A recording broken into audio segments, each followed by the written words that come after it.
여러분은 혹시 삼성전자 이재용 회장이 부당 합병과 회계 부정에 관한 혐의로 재판을 받고 있는 거 알고 계셨나요? 지난 2015년 삼성물산과 제일모직이 합병했고 제일모직 최대 주주였던 이재용 회장이 삼성물산의 최대 주주가 되면서 삼성그룹 전체의 경영권을 승계하게 되었었죠. 그로부터 5년 후 2020년 9월에 검찰이 삼성전자 이재용 회장을 기소했습니다. 주요 쟁점은 합병을 유리하게 하기 위해서 이재용 회장 자신이 가지고 있던 제일모직 주가는 고의적으로 띄우고 삼성물산 주가는 고의적으로 떨어뜨렸다는 겁니다. 이 의혹에 대해서 기소된 피고인만 14명에 검찰 수사 기록만 19만 페이지에 달한다고 합니다. 그동안 106차례에 달하는 재판이 있었고 길고 긴 재판 끝에 드디어 2024년 1월 26일 2시에 1심 선고 공판이 예정되어 있습니다. 현재 여론은 두 가지 갈래로 나뉘고 있습니다. 우리나라 정부가 대기업을 못 잡아먹어서 안달이라는 여론과 제대로 벌받기를 바란다는 여론으로 나뉩니다.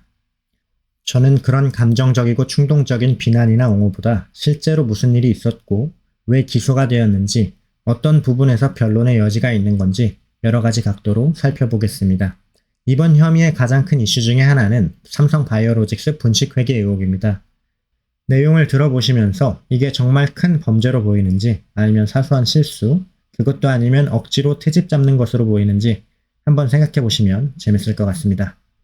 삼성바이오로직스 분식회계의 쟁점이 되는 부분은 삼성바이오에피스라는 회사를 2015년에 종속기업, 즉 자회사에서 관계기업으로 변경했다는 점입니다. 바이오에피스는 2012년 삼성바이오로직스와 미국의 바이오젠이 바이오시밀러 개발을 위해서 공동으로 설립한 회사입니다. 참고로 출자 비율은 삼성바이오로직스 85%, 바이오젠 15%였습니다. 하지만 주주 간 계약을 통해서 바이오젠에게 바이오에피스 지분의 50%를 획득할 수 있는 콜옵션을 제공했고 콜옵션을 행사할 때 이사회 구성원의 50%를 직접 임명할 수 있는 권리도 같이 제공했습니다. 여기서 증권선물위원회에서 문제로 삼았던 것은 삼성바이오로직스가 바이오에피스를 계속 종속기업으로 재무제표에 올려놓다가 2015년에 갑자기 관계기업으로 변경해서 표시했다는 점입니다. 종속기업의 경우 연결 재무제표에 포함시켜야 하지만 관계기업의 경우 개별 재무제표를 도입할 수가 있습니다.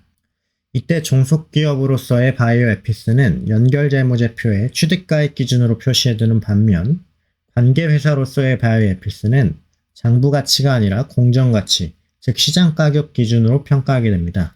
이게 무슨 말이냐면 처음엔 바이오에피스를 설립할 때 출자했던 자본을 기준으로 장부에 계속 올려놓다가 3년이 지난 후에 바이오에피스의 기업가치를 다시 계산해 본 다음에 그 가치를 기준으로 장부에 다시 적어 놓았다는 얘기입니다.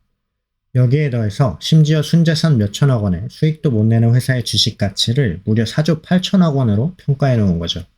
물론 가치평가라는 걸 아무렇게나 맘대로 하는 건 아니고 회계법인 같은 공식 루트를 통해 DCF 같은 가치평가 모델을 사용해서 했겠지만 모두가 알다시피 기업가치라는 게 평가하기 아주 애매한 부분이 있는 건 사실이죠. 그러면 2015년에 삼성바이오로직스는 갑자기 왜 자회사를 관계기업으로 바꿔놓았을까요? 삼성바이오로직스 측은 바이오젠이 콜옵션을 행사하기로 했기 때문이라고 주장했습니다. 실제로 바이오젠이 콜옵션을 행사할 경우 바이오에피스의 지배력을 잃어버릴 수도 있는 상황이었고 그러면 바이오에피스라는 회사에 대해 삼성바이오로직스는 지분을 조금 투자했을 뿐인 관계회사가 되는 것이 합리적인 것처럼 보이죠. 하지만 이에 대해 김용범 증선위 위원장은 이렇게 반박했습니다. 2012년 바이오에피스를 설립했을 때부터 사실상 삼성바이오로직스와 바이오젠이 회사를 공동으로 운영한 기록이 있기 때문에 중간에 관계회사로 변경할 것이었으면 애초에 설립 초기부터 자회사가 아닌 관계회사로 지정했어야 한다고 말이죠. 즉 바이오에피스가 2012년에는 자회사였다가 2015년에 관계회사로 갑자기 바뀌면서 삼성바이오로직스의 가치가 올라간 것 자체를 취소해야 한다고 주장한 것입니다. 하지만 바이오젠이 바이오에피스에 대해 콜옵션을 실제로 행사했었기 때문에 삼성바이오로직스의 해명이 설득력이 있는 것처럼 보였습니다.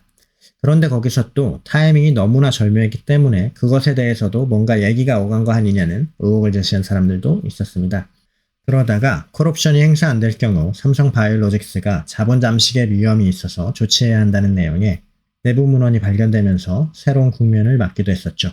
현재 무엇보다 중요한 것은 지금 검찰이 분식회계를 넘어서 이재용 삼성전자 회장의 경영권 승계 과정 자체에 부정이 있었고 이 사건도 그와 관련이 있다는 강력한 심증과 의혹을 가지고 수사를 진행하고 있었던 것 같습니다. 현재 많은 사람들은 삼성전자에 대한 과잉 수사라고 말하는 사람들도 있고 잡혀가야 할 사람은 따로 있는데 M1 사람만 괴롭힌다는 얘기를 하는 사람들도 있습니다. 반대로 재벌 개혁을 반드시 해야 하며 엄중한 처벌이 필요하다고 주장하는 사람들도 있습니다. 여러분께서는 이 사건에 대해 어떻게 생각하시나요? 감사합니다. 원씨였습니다.